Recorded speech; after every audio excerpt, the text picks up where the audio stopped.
Saturday the 12th of October out here at the Beetle Barn. You can see I got a mess here. Doing a little welding and stuff, and anyway, this is what I got for my run the door back and forth so far.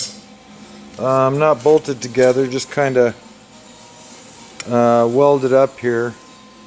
This is an old rear sprocket off a bicycle, and the distance between these actually fits that chain, and the grooves in it are just right. The difference is the thickness, but it'll do fine for running on the top edge of that chain. At least that's my theory so far. It's got a bearing on it, which kind of makes no sense because the chain will just go by and the door will hang there. I'm working on a fix for that right now. Anyway, yeah, it came off this poor old bike wheel here, which I really didn't want to tear apart. It's probably a 50s vintage, but it's what I had handy. And this front sprocket here off of a later model just wasn't cutting. It's too big. Anyway, so yeah, this is what I got so far. It'll come apart. Actually, it won't. Anyway, I got a bunch of these little bearings. I don't even know what kind they're called. With these little bitty shafts. And once I managed to get that hub drilled out just enough to get it on there, I just put some weld around it, and I have a little bit on the back side as well in a spoke fashion, and the hole's bigger on the back. But in fact, it's pretty centered. It's not bad. Doesn't wobble. I did have to bend the sprocket back. It was kind of cattywampus on one side, but anyway, it's all straightened out now. So anyway, I'm working on some kind of a brake setup here for this guy. The theory is that if I got a power failure or something, I got to be able to release this thing and run it back and forth by hand. So that's kind of what I'm working on now. Originally I was going to try to make a clutch out of this thing, maybe in the future, but right now it's too much work. I just want to get my door working.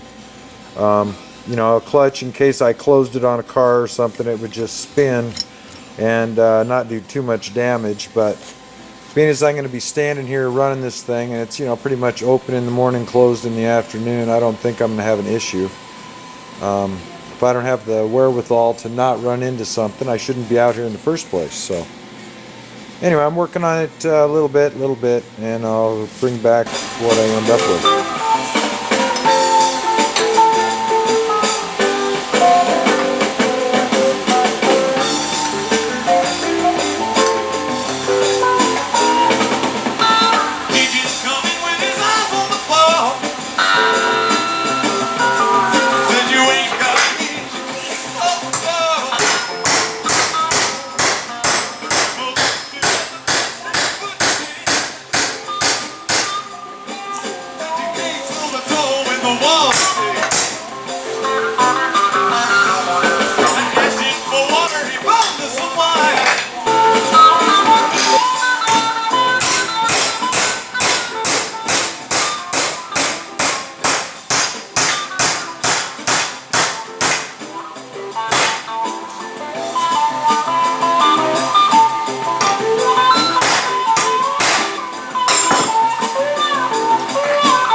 Well, it's Saturday night now. I have no idea what time, but it's dark out. Anyway, this is what I've come up with.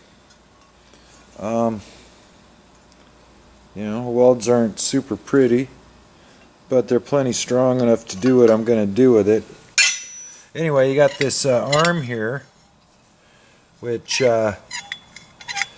is going to be my lock deal. It's going to be inside here on the inner bracket there. You can see there's 3 holes, but anyway, it's gonna lock down on that end hole there with a spring that comes down to kind of a U-bolt thing that goes in this bracket here, and I can adjust the tension in and out.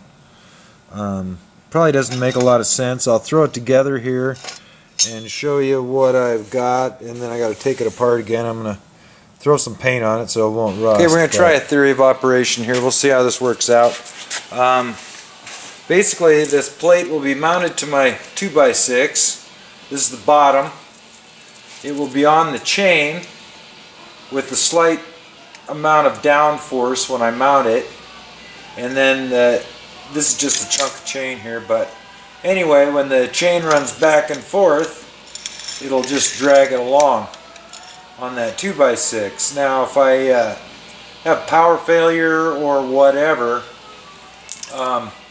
this is mounted there. I'll have like a rope or something hanging down here. I haven't decided yet, and I'll be able to release it, and then in fact this will just coast on my chain, so I can run my door back and forth you know, manually, like always. Pull that string and I can run it manually, and then no matter where I stop, I just let go and I'm back in my chain. And when I have my limit switches set up, they aren't going to be on the door.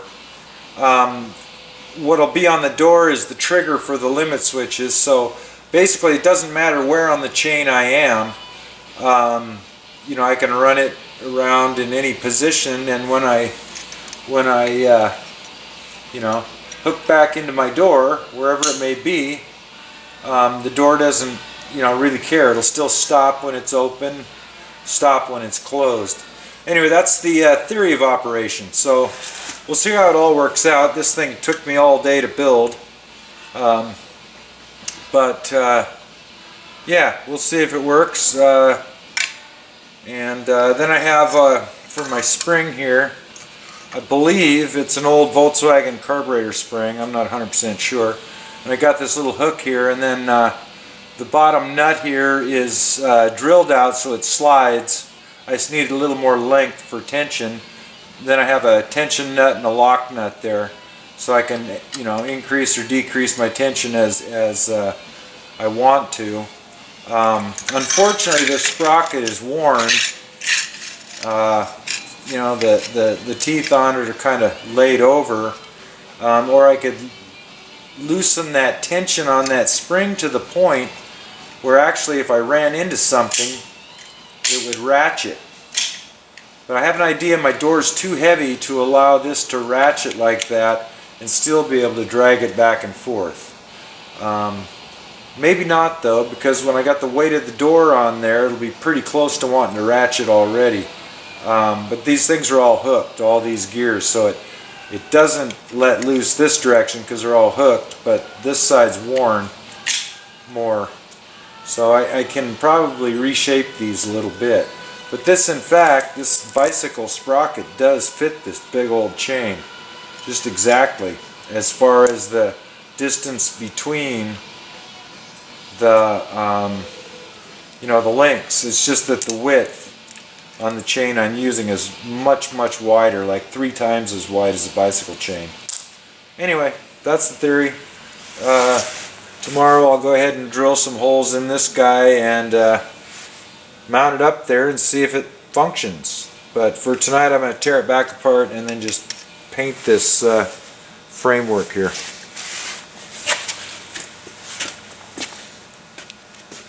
And hopefully we were in the frame for that. Anyway, for Saturday night, thanks for watching.